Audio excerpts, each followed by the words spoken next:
Hi friend, मैं तोके और तोके एकेडमी की तरफ से आपको बहुत बहुत धन्यवाद।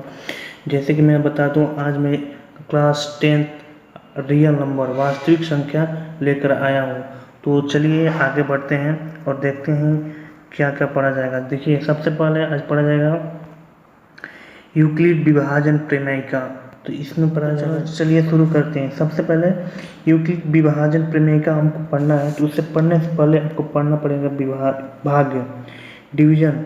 डिवीजन आखिर वो है क्या, उसमें किन किन शब्दों का ध्यान दिया जाता है। तो चलिए देखिए, 7 से जब 25 में भाग देंगे तो 7 है क्या, 25 है क्या, जो बचता है वो क्या है, और जो जितने बार में कटता है वो क्या है। तो ये सब के बारे में आज जानेंगे। देखिए, जब भाज्य किसे कहते हैं, जिसमें भाग दिया जाता है। क्या कहते हैं, जिसमें भाग दिया जाता है। जैसे 25, जिसमें यह भाग देती है, भाज्य है। समझ आ गया। जिसमें भाग दिया जाता है वो क्या होता है, भाज्य कहलाता है। अब भाजक, जिसको डिवीजर बोलते हैं, भाजक यानी जिसका भाग दिया जाए, मतलब जिससे वो कटे। जिससे 7 से कट रहा है 25, जिससे हम लोग भाग देते हैं, जिस अंक से भाग देते हैं उसे भाजक कहते हैं। वो काट देता है, ठीक है। अब भागफल की बात आता है, जितने बार में कटे। देखो, भाजक में भाज्य से भाजक की जितनी बार भाग जाए, यानी जितने बार में कटे उसे भागफल कहते हैं, ठीक। और जो बचता है शेषफल कहते हैं। क्या कहते हैं, जो बचता है उसे हम शेषफल कहते हैं, जिसे रिमाइंडर इंग्लिश में बोलते हैं, ठीक है। भाज्य में भाजक का भाग देने पर शेष बचा मान, जिसमें भाजक का भाग सब आगे पूर्ण रूप से समान होता है, ठीक है। यानी जो भाग देने पर जो जो बचता है वही शेषफल कहलाता है। यहाँ तक समझ आ गया। भाज्य, भाजक, भागफल, शेषफल सब समझ आ गया होगा, ठीक है। जैसे देखिए, भाज्य किसे कहते हैं, जिसमें भाग दिया। जैसे भाज्य जिसमें भाग देते हैं 25 है, भाज्य ये 25। भाजक जिससे भाग दिया जाता है, जिससे भाग दिया जाता है वो क्या कहलाता है, भाजक। जितने भाग में कटता है भागफल, जितना शेष बचता है वो शेषफल, ठीक। तो यहाँ तो समझ में आ गया होगा आपको। अब कुछ इसका रिलेशन है। हाँ, ये भी याद रख लीजिएगा। इसको भाग को इंग्लिश में डिवीजन बोलते हैं, भाज्य को डिवाइडेंड बोलते हैं, और भाजक को डिवीजर बोलते हैं, और भागफल को कोसेंट और शेषफल को रिमाइंडर बोलते हैं, ठीक। तो चलिए आगे बढ़े। इनके बीच कुछ रिलेशन है, देखिए देख लेते हैं। देखिए, अगर 7 से 18 में भाग दें तो 2 बार में जाएगा, जाए मतलब 7 दूनी 4 और 4 शेष बच गया।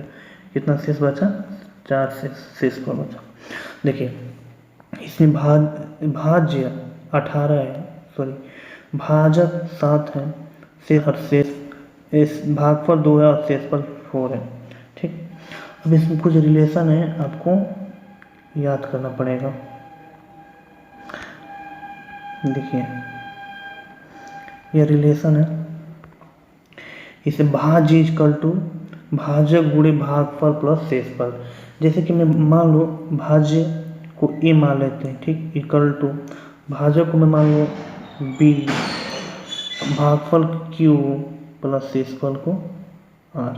यानी आर मतलब रिमाइंडर यानी शेषफल, की मतलब कोसेंट या कोसेंट हो गया।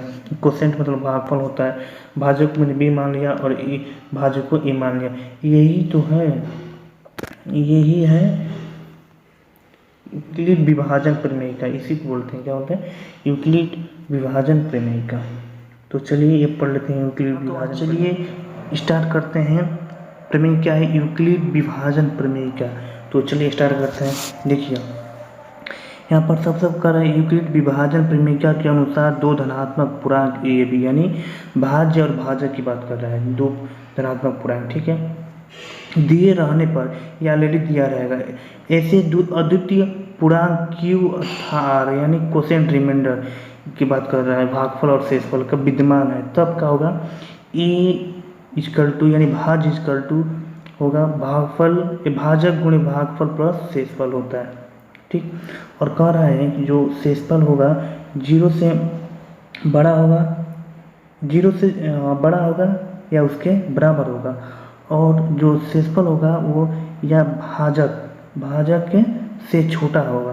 कहने का मतलब यह है, इससे समझते हैं।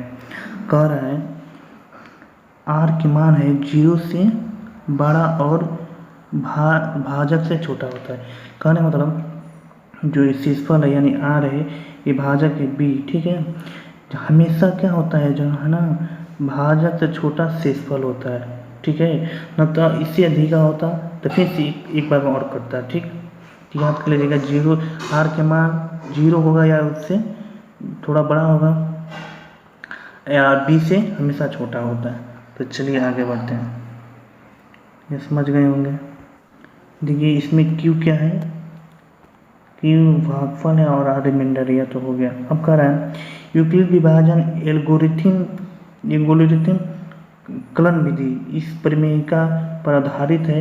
यूक्लिड विभाजन एल्गोरिथम कलन विधि दिए गए दो धनात्मक पूर्णांक संख्या का एचसीएफ महत्तम समापवर्तन निकालने में एक विधि है, निकालने की एक विधि। इससे एचसीएफ निकाला जाता है, ये आप सीख गए होंगे, ठीक। इससे आप एचसीएफ निकालेंगे, तो अभी निकाल के दिखाएंगे, ठीक है। चलिए और आगे बढ़ते हैं। क्या कह रहा है कि दो धनात्मक पूर्णांक सी डी यानी भाजक की बात कर रहा है, जो सी यानी है सी हमेशा ग्रेटर देन रहेगा, बड़ा रहेगा डी से। कह रहा है का एचसीएफ महत्तम समापवर्तक निम्नलिखित स्टेप चरणों के अनुसार द्वारा निकाला जाता है। इसमें 3 स्टेप है, कैसे निकालते हैं या आइए सीख लेते हैं, ठीक। देखिए पहला स्टेप क्या है, सी और डी के लिए यूक्लिड विभाजन परिमेयिका का प्रयोग करते हैं, ठीक है। सी और डी के लिए यूक्लिड विभाजन परिमेयिका का प्रयोग करते हैं, इसीलिए हम क्यू और आर यानी कोसेंट और रिमाइंडर ज्ञात करते हैं। इससे कोसेंट और रिमाइंडर यानी भाज्य दिया होगा, भाज्य दिया रहेगा और भाजक दिया रहेगा, उसे रिमाइंडर भागफल और कोसेंट रिमाइंडर निकालना, शेषफल निकालना रहेगा, ठीक है। ये हो गया। यदि रिमाइंडर जीरो हो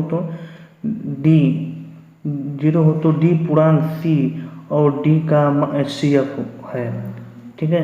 अगर आर इक्वल टू 0 आ जाए तो डी पूर्णांक होगा और सी और डी एचसीएफ होगा, मतलब महत्तम समापवर्तन।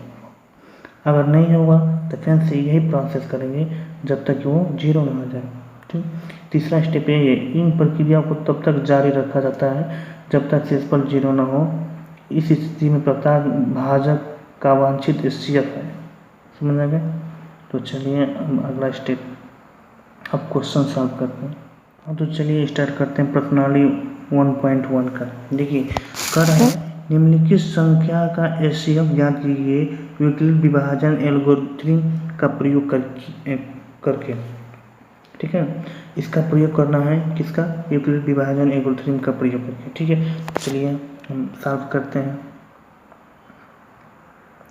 देखिए पहला 135 और 225 है, तो इसमें एल्गोरिथम यूक्लिडियन एल्गोरिथम का यूज़ करना है, ठीक है। और चलिए यूज करते हैं। तो फर्स्ट चरण क्या बताएं कि सबसे छोटी संख्या इसमें चूज करना। सबसे छोटी संख्या इसमें का 135 से 135 नहीं है, हम सबसे छोटी संख्या प्राप्त करते हैं, 135 है हो गया। अब यूक्लिड परिमेयिका का प्रयोग करते हैं। इसमें क्या होता है, सबसे पहले 2 रिया तो इसमें सबसे बड़ा लिखते हैं, यानी ए दे दिया ए, और बी भी दिया है कितना 135, बी 135 लिख दिया। अब हमको भाजक और रिमाइंडर निकालना होता है, यानी ये क्या है, अब इससे जब 135 यानी बी से जब भाग देंगे 225 में, तो एक बार जाएगा और शेष बचेगा 90, ठीक है। यहाँ तो समझ आ गया, यानी जब 135 से जब इसमें भाग देंगे एक बार जाएगा और बचेगा शेष कितना 90। अब क्या करते हैं, इसको फिर से यही रिपीट दोहराते हैं, लिखा है से यही क्रिया दोहराने पर पाते हैं। फिर से 135 से फिर से यही 2 अंक 90 लेते हैं, यहाँ पे ले लिए, ठीक। अब क्या करते हैं 90 से भाग देते हैं, तो देखते हैं कितने बन जाता है। ये भी एक में गया और बचा कितना शेष 45, फिर से 45 बचा। जब तक दोहराते हैं जब तक कि जीरो ना आ जाए रिमाइंडर। अब देखिए, अब लेते हैं 90 और 45, 90 ले लिया, 45 ले लिया। अब कितने बनेगा, 45 दूनी 90, तो यहाँ शेष पर कितना, जीरो हो गया। अब कर देंगे अतः चरण तीसरे में भाजक 45 द्वारा शेषफल शून्य प्राप्त हुआ, अतः 135 और 225 का एचसीएफ 45 होगा। समझ आ गया होगा आपको। ऐसे अब दूसरा क्वेश्चन है, दूसरा क्वेश्चन भी देख लेते हैं इसका। देखिए दूसरा क्वेश्चन कह रहा है कि इसके इस बीच क्या करना है, यूक्लिडियन को यूज करना है। तो ठीक है, चलिए यूज करते हैं। दे दिया ए बराबर इतना, बी बराबर इतना दे दिया है, ठीक। तो हमने पढ़ा क्या है,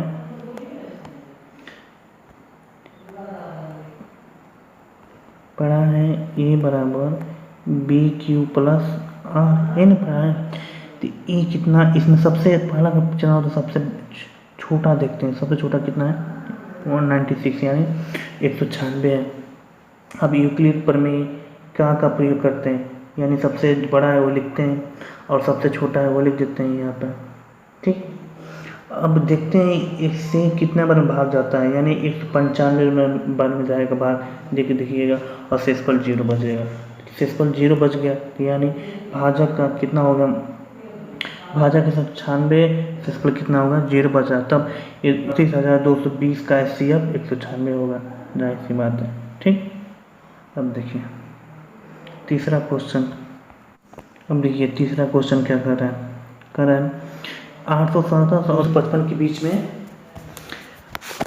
यूक्लिड प्रमेय का प्रयोग करना है। तो चलिए प्रयोग करते हैं। सबसे पहले सबसे छोटी संख्या 255, इसके बाद लिखते हैं ए बराबर बी क्यू प्लस आर। तो ए का मान दिया है, सबसे बड़ा होता है कितना 867 से भागफल कितना, जितना बार में भाग 255 से जितना बार में भाग देंगे 3 बार में कटेगा और शेषफल 102 बचेगा। 102 बचेगा यानी 2, फिर से लिख देंगे 255, 2 लिख देंगे, ठीक। अब क्या होगा, फिर से 102 से इतना भाग देंगे, कितना बार कटेगा 2 बार में, शेष कितना बचेगा 51 बचेगा, 51 बचेगा और 51, यानी फिर से 102 को लेंगे और 51 यहाँ पर लिख देंगे, ठीक। अब देखेंगे 51 दूना 102, यानी शेषफल कितना 0 बच गया, तब इसका एचसीएफ क्या होगा 51 हो जाएगा। यहाँ समझ आ गया होगा दोनों का। चलिए अब अगले क्वेश्चन की तरफ चलते हैं। अगला क्वेश्चन क्या कहता है, देखिए कह रहा है दर्शाइए कि कोई भी धनात्मक विषम पूर्णांक 6q + 1, 6q + 3, 6q + 5 के रूप में हो तो q कोई पूर्णांक है। तो हमको दिखाना है, कह रहा है कि दर्शाइए कि धनात्मक विषम पूर्णांक यानी 6q + 1, 6q + 3, 6q + 5 एक विषम धनात्मक पूर्णांक है, हमको ये दिखाना है। अब कह रहा है जहाँ q एक कोई पूर्णांक होगा, तो सबसे पहले जाहिर सी बात कोई एक पूर्णांक धनात्मक पूर्णांक मान लेंगे। अब देखिए यहाँ पर अगर इससे तुलना करेंगे a = bq + 8 से, तो b बराबर 6 दिया है, पे देखिए दिया है ना, और q का मान यानी r का मान भी 1 दे दिए, r का मान 1 2 3 4 5 बदल रहा है, ठीक है। तो देखिए इसको एडिट करने में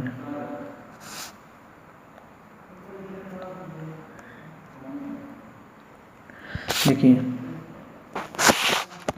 मान लीजिए सबसे पहले कि a कोई एक धनात्मक पूर्णांक है, a कोई एक धनात्मक पूर्णांक है और b बराबर यहाँ पर 6 दिया है ऑलरेडी, ठीक।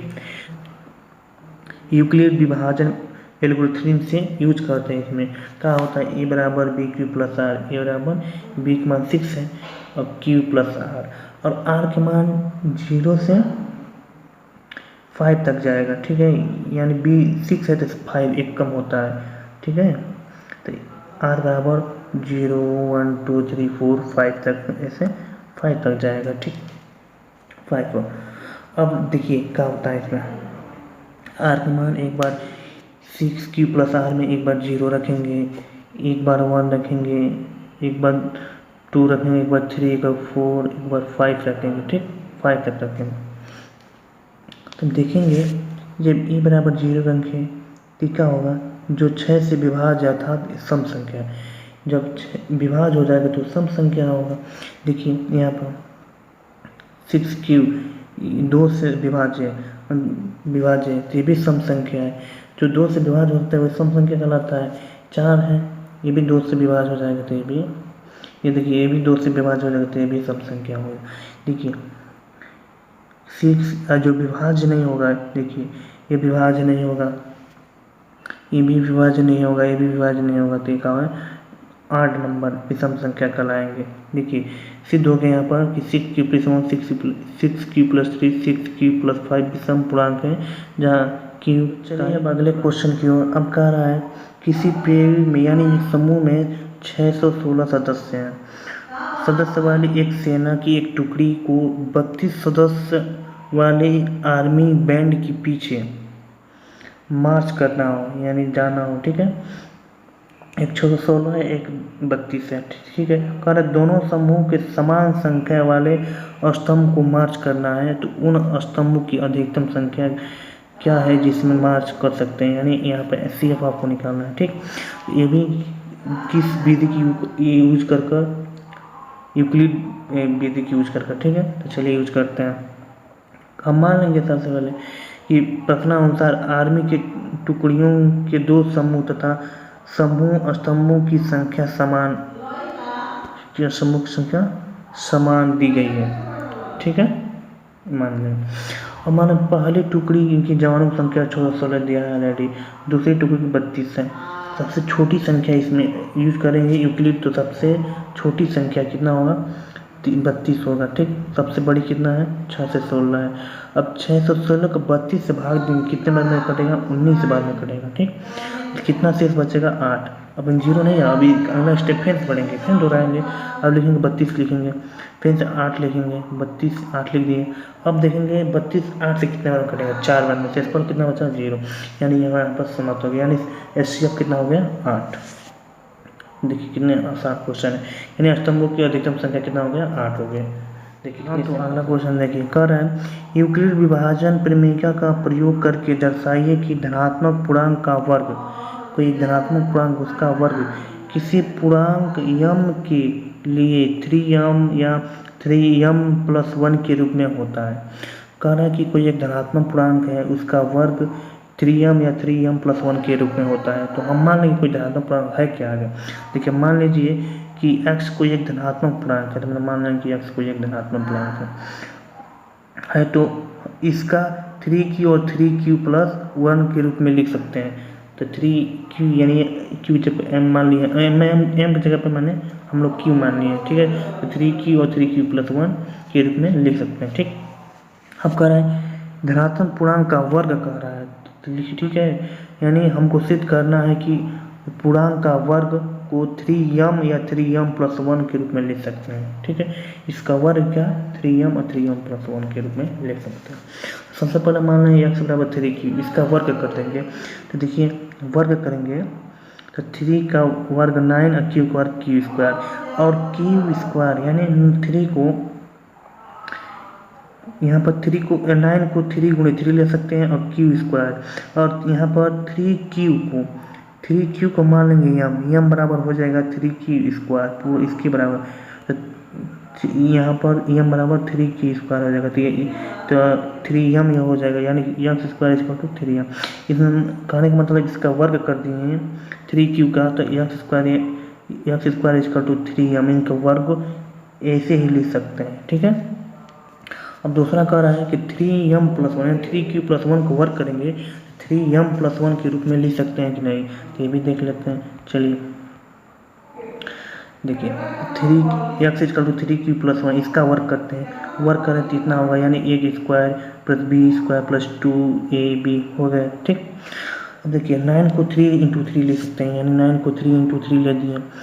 अब देखिए यहाँ पर 2 3 3a 2ab, यहाँ पर 3q गुणे a+1 लिख सकते हैं, ठीक है। अब क्या किया है यहाँ पर देखिए 1 अब ये 2 यानी 3 हो गया, ठीक है, समझ आ रहा है कुछ 3। अब देखिए इसमें ना 1 छोड़ दिए, यानी 3 दूनी 6 होगा, प्लस 3 दूनी 6 गुणे 1 यानी 6 ही होगा, 6q में 3 कॉमन 3q² + 2q 3 दूनी 6, यहाँ पर +1 ऑलरेडी है, ठीक है। तो यहाँ 3q² + 2k = m माना है। कितना माना है? यानी 3k² + 2k 2q m मान गया, ठीक है। तो m बराबर इतना लिख दिया 3m + 1, यानी इसका वर्क करेंगे तब भी इतना लिख सकते हैं। तो यहाँ तो लिख दीजिएगा, यहाँ पर लिख लीजिए m = 3k² + 2k, जबकि m एक पूर्णांक है। समीकरण 1 और 2 से x² 3m और 3m + 1, अर्थात किसी धनात्मक पूर्णांक का वर्ग किसी पूर्णांक m के लिए m 3m 3m + 1 के रूप में होता है। हाँ, तो चलिए अगला क्वेश्चन देखते हैं। जैसे करें यूक्लिडियन विभाजन परिमेयिका का प्रयोग करके दिखाएं कि किसी धनात्मक पूर्णांक का घन 9m और 9m + 1 या 9m + 8 के रूप में होता है। जिसे इसके पीछे वाला क्वेश्चन था, इसका वर्ग किसी धनात्मक संख्या का वर्ग लिखना था, 3m और 3m + 1 लिखना था। तो इसमें 9m + 1 और 9m + 8 के रूप में लिखना है हमको। तो चलिए देखते हैं। सबसे पहले कोई धनात्मक संख्या मान लेंगे। माना कि वो संख्या क्या है? यक्ष है। देखिए, माना कि यक्ष एक धनात्मक पूर्णांक है, तो मान लेंगे कि यक्ष का कोई एक धनात्मक पूर्णांक है। अब इसका वर्ग की बात कर रहा है, तो मान लेंगे x = 3q + 1 और 3q + 2, ठीक। यानी b = 3 यहाँ से निकलेगा। देखिए b = 3, यहाँ से भी 3, यहाँ से भी 3, ठीक। अब सबसे पहले सर्वप्रथम देखिए, सर्वप्रथम x = 3q, यानी इसका q करेंगे और हमको लिख देना है 9m के रूप में, ठीक। देखिए, अब q करेंगे यानी x की, और 3 का q यानी 3 × 3 = 27 होगा, ठीक। 27 q होगा, यानी 27 q, ठीक हो गया। अब 27 को 9 × 3 ले सकते हैं ना। जैसे कि हमको 9 को फॉर्म में लिखना है, तो 9 × 3 यानी 9 × 3 q, ठीक। और 3q को हम यहाँ देखिए 27 हो गया। अब 3q को m मान लीजिए, m बराबर इतना, तो यानी m हो जाएगा, 9m हो जाएगा। तो यहाँ पर देखिए 9m, तो देखिए 3q को हम 9m लिख सकते हैं इसके q करने पर, तो यह सिद्ध हो गया, ठीक। चलिए तो और आगे बढ़ते हैं। अगला क्वेश्चन, अब देखिए, अब का हमको दिखाना है कि 3q + 1 को q करने पर 3m + 1 के रूप में लिख सकते हैं या नहीं। तो देखिए, इसका वर्ग q करिए, तो x q हो गया। अब a + b का होल q आपको याद होना चाहिए, a q होता है +b q + 3ab + b होता है, ठीक है।